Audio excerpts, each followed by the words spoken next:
श्री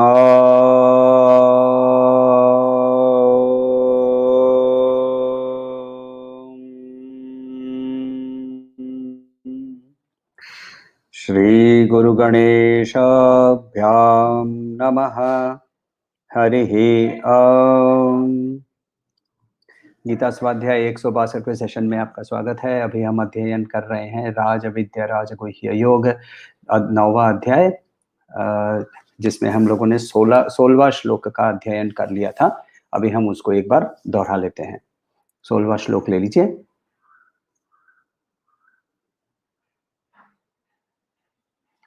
अहं क्रतुरहं यज्ञः स्वधाहम् अहम् औषधम् मंत्रोऽहम् अहमेवाज्यम् अग्निरहं हुतम्। हमारे एक सीमित भावना से जब हम ईश्वर को देखते हैं तो हम ना उनको हमारे बाहर उनकी पूजा करते हैं।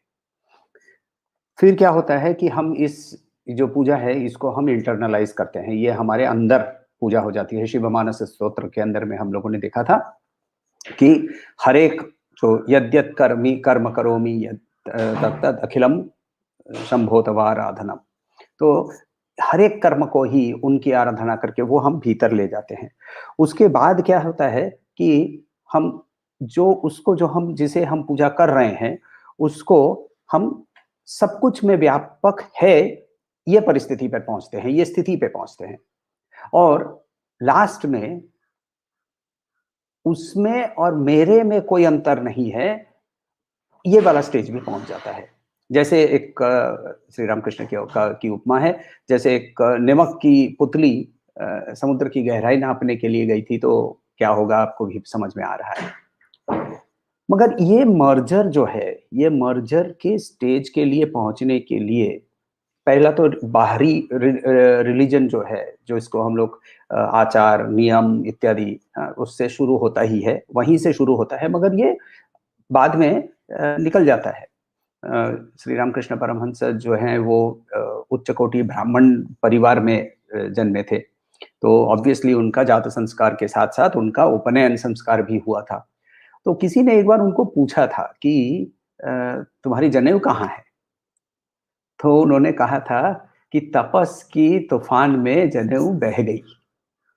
तो उस स्टेज पे उसको फिर जब कोई डिस्टिंक्शन ही नहीं दिखता है, तो फिर जाति धर्म जेंडर लिंग ये सब का कोई डिफरेंस नहीं आता है।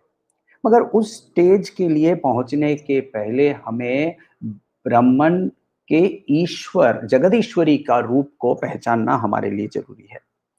ईश्वर जो कि ब्रह्मन जो कि एब्सोल्यूट है, जो कि अनंत है, जो कि निराकार है, जो कि निर्गुण है, माया के दौर के की शक्ति के दौरान जो अपने आप को ईश्वर के रूप में प्रकट कर रहा है, उसको पहचानना पड़ता है।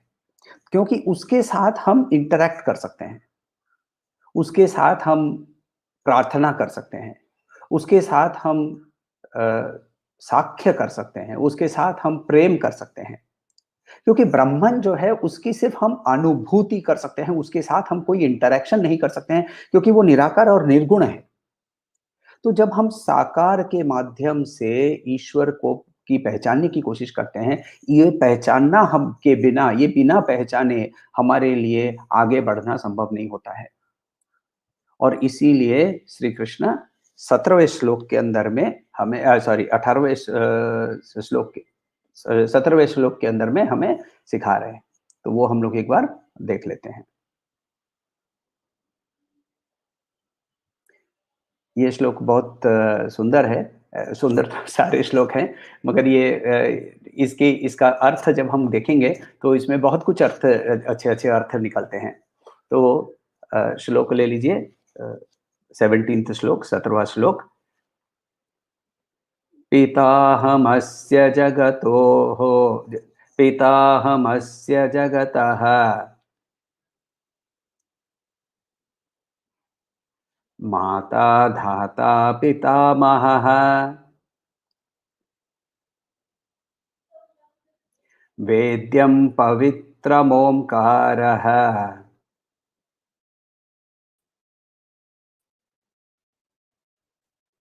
ऋक्सामयजुरेव च पिताहमस्य जगतः माता धाता पितामहः वेद्यं पवित्रमोङ्कार ऋक्सामयजुरेव च। आपके टेक्स्ट में जगतो लिखा होगा, वो एक्चुअली संस्कृत के संधि के कारण ऐसा, ये तो जब हम तोड़ के उच्चारण कर रहे हैं तो वहां जगतः आएगा। तो पहले ये बोल रहे हैं कि मैं पिता हूं, मैं पिता हूं, इस जगत का मैं पिता हूं। तो पिताहमस्य जगतः, इस जगत के पिता का पिता, पिता का मतलब बीज। तो बीज जो है, बिना बीज के योनि में बीज नहीं जब तक जाता है तब तक एम्ब्रायो की डेवलपमेंट नहीं हो सकती है। तो इसीलिए वो बोल रहे हैं कि मैं बीज हूं। फिर बोल रहे हैं कि मैं माता भी हूं। तो पिता हूं, मैं माता भी हूं। माता क्या है? योनि है, यानी प्रकृति है। तो यदि यहां हम थोड़ा सा अद्वैत से हटकर सांख्य फिलोसॉफी को देखें तो वहां वो अपने आप को पुरुष और प्रकृति के रूप में प्रकट कर रहे हैं, पिता और माता। पिता जो कि कॉन्शियसनेस, माता जो कि एक्टिविटी। तो सीड एंड वूम, बीज और योनि, इन दोनों के ही संरक्षण से क्या हो सकता है? जगत हो सकता है। क्योंकि जगत है तो फिर ये कहां से आया? ये देखिए, ये बेसिक सवाल है कि मैं कहां से आया, ये जगत कहां से आया, ये जगत मैं, मेरे मर जाने पर क्या होने वाला है, ये जगत कब तक चलेगा। तो ये सारे फिलोसॉफिकल क्वेश्चंस जैसे जैसे ह्यूमन बीइंग इवॉल्व करता है वैसे वैसे ये सवाल तो आने ही वाले हैं। हर बच्चे के के अंदर में ये सवाल आता ही है। एकदम छोटा होता है बच्चा, तब उसे बोला जाता है कि भगवान लेकर आया। थोड़ा बड़ा होता है तो उसको बायोलॉजिकल प्रोसेस उसको समझाई जाती है। उसके बाद वो सवाल करता है कि समझ गया बायोलॉजिकल प्रोसेस में तो शरीर आया, मगर मैं कहां से आया? अब ये जब उसके अंदर में सवाल आता है, तब उसके अंदर में या हमारे अंदर में भी एक सवाल खड़ा हो गया है कि मैं ये शरीर नहीं हो सकता, क्योंकि मैं उस 2 किलो के नवजात के अंदर में भी मैं था, 70 किलो के इस व्यक्ति के अंदर में भी मैं ही हूं। और उस मैं के अंदर में 35 गुना इंक्रीज नहीं हुआ है, या 68 किलो की इंक्रीज नहीं हुई है। तो ये जो इसके अंदर में यदि ये बढ़ा नहीं है तो ये मैं शरीर नहीं है, इतना तो हम लोगों को समझ में आ ही जाता है। एटलीस्ट बुद्धि के दौरान इसको हम इंटेलेक्चुअली समझ सकते हैं। मैं मनस नहीं हूं। जब मैं छोटा था तब मेरी मनस स्थिति कैसी थी? मेरे अंदर में जो इमोशनल डिपेंडेंसेस थे, वो आज डिपेंडेंस नहीं है, दूसरे डिपेंडेंस आ गए हैं। मेरी इमोशनल स्थिति, मेरी मानसिक स्थिति के अंदर में जो मेरे विचार थे, मेरे जो भावनाएं थी, वो भावनाएं आज नहीं है, वो भावनाएं भी बदल गई हैं। मगर उन भावनाओं की अनुभूति मुझे होत रही है। तो उस समय जो मैं था और अभी जो मैं हूं, वो अभी भी वही मैं है। मेरे विचार को ले लीजिए। तो जब छोटे बच्चे होते हैं तब हमारे अंदर में एक बहुत दृढ़ विचार होता है कि दुनिया एक पर्टिकुलर तरह से है। थोड़ा सा बड़ा होते हैं, पॉलिटिकल इन्फ्लुएंसेस के दौरान हम कम्युनिज्म की ओर दौड़ने लगते हैं। फिर थोड़े बाद, उसके बाद जब नौकरी लग जाती है, कैपिटलिस्ट बन जाते हैं, हमारे विचार के अंदर में भी कितनी बदलाव आती है। पहले हम सेल्फ सेंटर्ड होते हैं, फिर सडनली हम नेशन सेंटर्ड बन जाते हैं। हमारे विचारों के अंदर में भी बदलाव आता है। ये विचार के बदलाव को कौन देख रहा है? मैं देख रहा हूं। तो ये मैं जो है, ये कहां से आया? तो वहां श्री कृष्ण बोल रहे हैं, इस मैं जिसको तुम जगत समझ रहे हो, इस मैं का पिता यानी पुरुष के रूप में मैं, और इसकी माता यानी प्रकृति के रूप में भी मैं ही हूं। अच्छा, अब समझा। तो तुम हो, माँ हो, तुम पिता हो, तुम्हारे माँ बाप कौन है? तुम्हारे माँ बाप कौन है? तुम यदि माँ हो, तुम यदि बाप हो, तो तुम्हारे भी तो माँ बाप होने चाहिए ना। तो तुम्हारे माँ बाप कौन है जब ये पूछ रहे हैं ना, तो इसीलिए श्री कृष्ण उसका भी उत्तर देते हैं, और उसका उत्तर देते बोलते हैं कि ये माता के बाद धाता और पितामह, ये दोनों भी मैं ही हूं। पितामह का मतलब होता है ग्रैंडफादर, ग्रैंड पेरेंट। तो पितामह कैसे मैं हूं? क्योंकि ईश्वर और माया कहां से प्रकट हुए? ईश्वर और माया ब्राह्मण का ही मॉडिफिकेशन है। ब्राह्मण का पहला मॉडिफिकेशन यह ईश्वर और माया है। तो ब्रह्म, तो ईश्वर के पिता कौन हुए, यानी जगत के पितामह कौन हुए? ऑब्वियसली ब्राह्मण है, और ब्राह्मण कौन है? वही है। तो इसीलिए वो अपने आप को वहां पितामह कह रहे हैं। पितामह का पिता कौन है? मैं ही हूं। उसके पिता कौन है? मैं ही हूं। उसके पिता के पिता कौन है? मैं ही हूं। तो इस सीरीज की कोई एंड नहीं है। ज्योमेट्री में इनफाइनाइट सीरीज करते हैं ना, तो वैसे ये इनफाइनाइट सीरीज है। तो पिता, माता, उसके बाद उन्होंने कहा कि मैं धाता भी हूं। धाता का मतलब क्या होता है? तो धाता होता है जो कि धारण करता है। धारण करने वाला कौन होता है? धारण करने वाला यानी जो सप्लाई करता है, फूड देता है, खाना देता है। यानी ये जो अष्ट जो रूप हम देख रहे हैं, हमारे जो अंदर में प्रकृति के अष्ट मैनिफेस्टेशन देखते हैं, यानी ये इसको होल्ड करने के लिए हमें हमारे जो क्षिति अप मरुत तेज व्योम, मनस, बुद्धि और अहंकार, ये भी मैं हूं। क्योंकि इनके बगैर तुम कुछ नहीं कर सकते। तो पहले लाइन के अंदर में उन्होंने कहा पिताहमस्य जगतो माता धाता पितामहः। तो उन्होंने इस जगत की पूरी जीनियोलॉजी हम लोगों को समझा दी। पितामह यानी ब्राह्मण, जिसके अंदर में और कोई बदलाव हो नहीं सकता। ईश्वर एक बदलाव हुआ हुआ स्टेट है, ब्राह्मण के का साकार सगुण स्टेट है। ब्राह्मण के अंदर में निराकार और निर्गुण होने के कारण कोई भी बदलाव नहीं हो सकता है। उसका सिर्फ अस्तित्व अस्तित्व है, सत। उसमें प्रज्ञा है, अवेयरनेस, और वो आनंद स्वरूप है। इसीलिए उसका एक ही नाम है, सच्चित आनंद। मगर ये नाम भी देखिए, नॉर्मली हम लोग पहले रूप देखते हैं, उसके बाद नाम करते हैं। बच्चा पहले पैदा होता है, फिर उसका नामकरण होता है, राइट? लड़का होगा तो एक्स नाम देंगे, लड़की होगी तो वाई नाम देंगे। ऐसा हम लोग पहले से सोच के रखते हैं।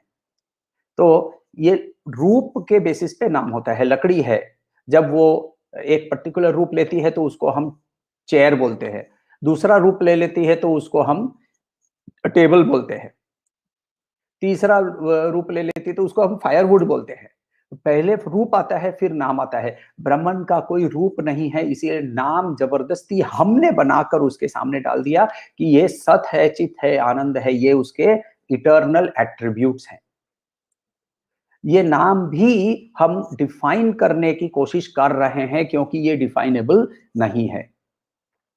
मगर श्री कृष्ण ये हमें डिफाइन करके दे रहे हैं, या देने की कोशिश कर रहे हैं, क्योंकि इसको जब तक हम नहीं पहचानेंगे, इस साकार सगुण को नहीं जब तक पहचानेंगे, तब तक हम उस ब्राह्मण को भी नहीं पहचान पाएंगे।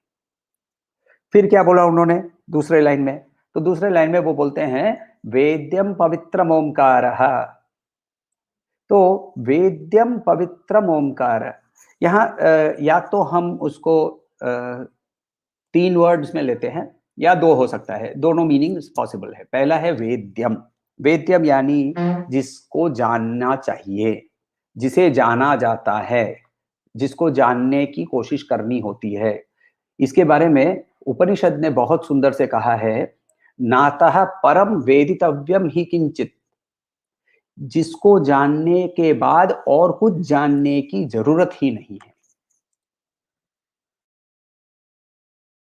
तो बहुत ये इसको जानने के बाद और कुछ जानने की जरूरत क्यों नहीं है? क्योंकि ये सर्वव्यापी है, इसको जान लिया तो सब कुछ को जान लिया।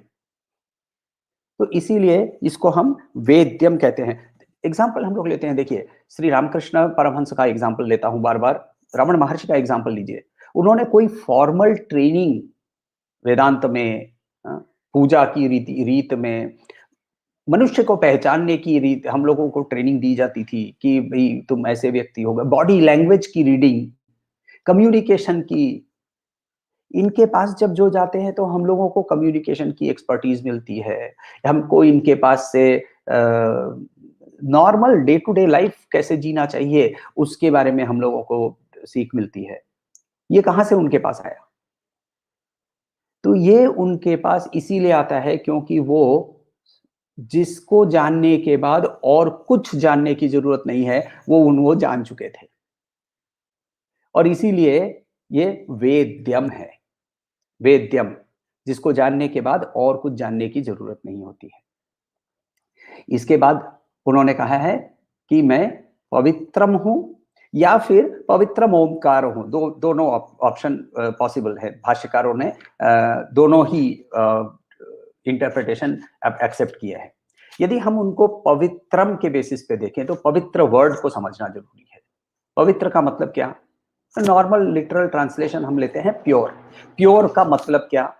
प्योर का मतलब जिसके अंदर में कोई भी मलिनता नहीं है। मलिनता क्या है?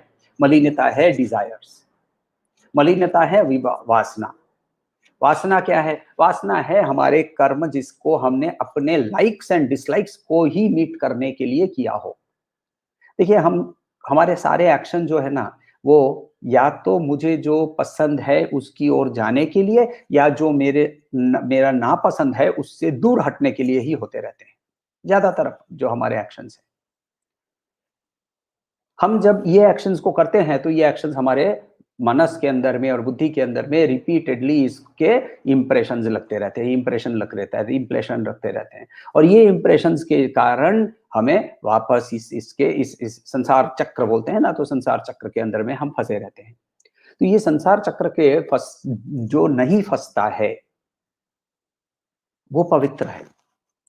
ये एक इंटरप्रिटेशन होता है। दूसरा है कि पवित्र ओमकार। पवित्र ओमकार, ओमकार क्यों क्यों हूं? तो ओमकार के बारे में बहुत सुंदर से देखिए, ये उपनिषद हमें क्या बोलता है? तो बोलता है ओम कि ओम इति ब्रह्मा, ओम इति इतीदगम सर्वम, ओम इति एतत् हस्म वै अपि अनुकृत, ओम श्रवाय इति आश्रवायन्ति। यानी वो बोल रहा है कि ओम ही सर्व है, ओम ये सर्वस्व रूप में आया है। ओम को कि ओम ओम है, किसी को हाँ बोलना है तो ओम बोलो, सुनने के पहले ओम बोलो। फिर बोल रहे हैं कि ओम इति सामानि गायन्ति। तो ओम इति साम वेद जो है, गायन का वेद है, उसके अंदर में वो सारे साम के गान जो है वो भी ओम ही है। ओम बोलकर इसी इसी श्लोक के अंदर में आगे चल के बोल रहा है कि ओम शोमिति शस्त्राणि समशन्ति। तो जो शास्त्र है, वो जो जो यज्ञ कर रहा है, जो पुरोहित, वो ओम बोलकर ही यज्ञ को शुरू कर सकता है। फिर अध्वर्यु जो होता है, जो बलि देता है, अध्वर्यु ओम इति प्रतिगरम प्रतिगृह्णाति, ब्रह्म ओम इति प्रसौति ब्रह्म। तो यज्ञ करते समय ब्रह्म करके एक प्रीस्ट होता था, एक पुरोहित होता था। अध्वर्यु करके एक प्रीस्ट पुरोहित होता था। फिर उद्गात्री करके एक पुजारी होता था, जिसका काम होता है कि सामवेद का गाना सुनाना। तो ऐसे सारे पुरोहित जो है, ये सब कुछ क्या गा रहे हैं, क्या बोल रहे हैं, क्या कर रहे हैं? वो बोल रहे हैं ओम इति अग्निहोत्र मनुजानाति। तो यजमान जो है वो भी ओम बोलकर ही अग्नि को प्रज्वलित करता है। तो ओम जो है इसके बगैर कोई भी डेली एक्टिविटी ही संभव नहीं है, ये उपनिषद बोल रहा है। For that matter one of the shortest Upanishad जो है मांडुक्य उपनिषद, वो बोलता है ओम इत्यक्षरमिदं सर्वव्याख्यानं भूतं भवत् भविष्यति सर्व ओंकारमेव। भूत, भविष्य, प्रेजेंट, तो भव, भूत, भव, भविष्य, तीनों ये सब कुछ ही ओमकार है। तो इसके ऊपर और कुछ है ही नहीं। वो बोलते हैं यच्चान्यत् त्रिकालातीतं तदप्योमकार एव, यानी ये त्रिकालातीतम है, जो कि समय को पार करके रहता है, वो भी ओमकार ही है। और वो ओमकार क्या है? ब्रह्मन है। वो ओमकार क्या है? ईश्वर है। और फिर क्या बोल रहे हैं? तो ये ओमकार की साधना कहां से उत्पन्न होती है? तो बोल रहे हैं ऋक् साम यजुर एवच, यानी ये जो वेद है जो कि अपरा विद्या है।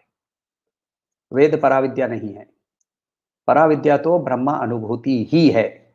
तो ये वेद जो है यानी अपराविद्या है, जिसके माध्यम से हम पराविद्या की ओर पहुंच सकते हैं, वो भी मैं ही हूं।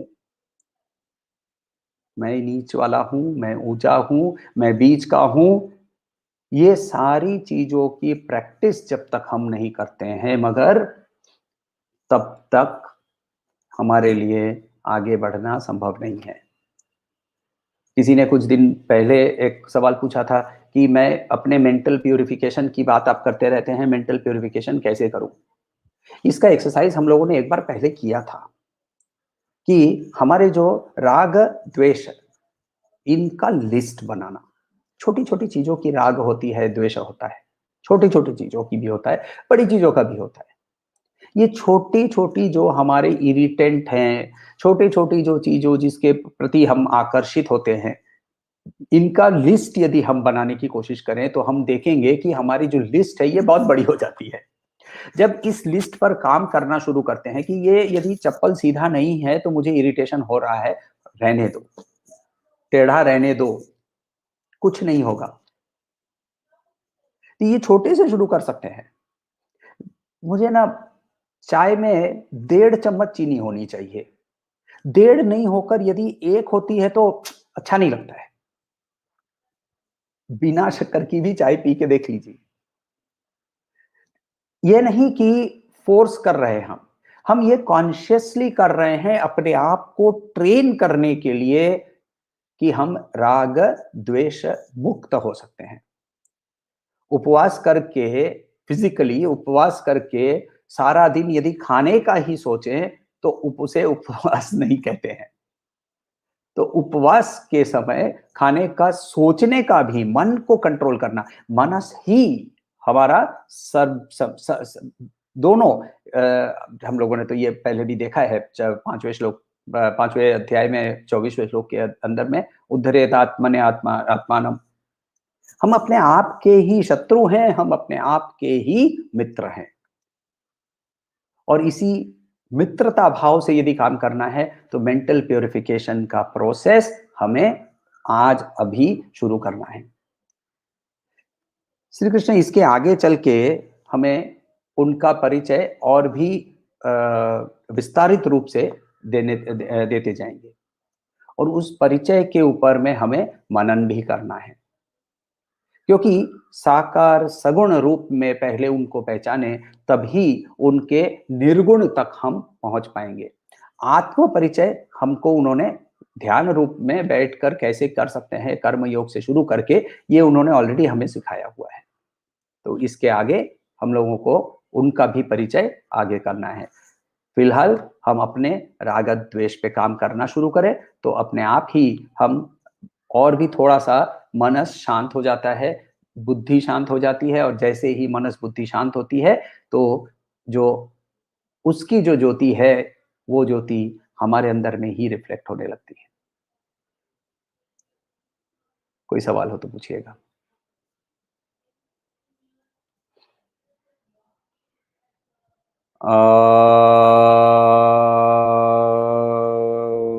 शांति शांति शांति।